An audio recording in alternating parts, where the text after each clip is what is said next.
In this video, I'm going to show you how to deactivate your Instagram account. That is quite simple and easy to do, so let's begin.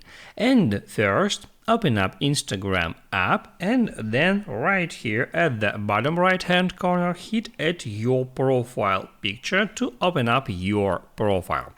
After that, tap at three lines icon to bring up that options, and from here select settings.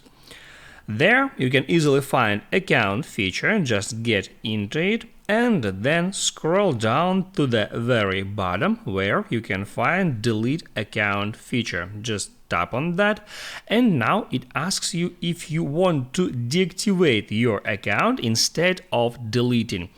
Deactivating is temporarily process. Your profile, photos, comments and likes will be hidden until you enable it by logging back in.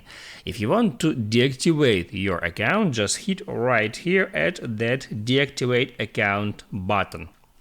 It moves you to that page where you have to first select why are you deactivating your account. Just tap here and select any reason from that list. I'll just tap at something else, and then to continue you have to enter your Instagram password. Hit at that text field and then just enter a password here. And now all you have to do is right here tap at temporarily deactivate account, then tap on yes.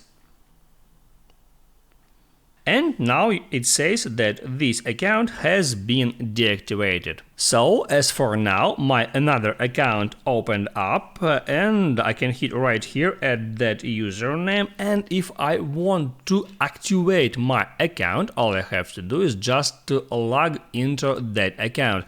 I can tap here, but nothing happens. It says sorry, we couldn't log you in.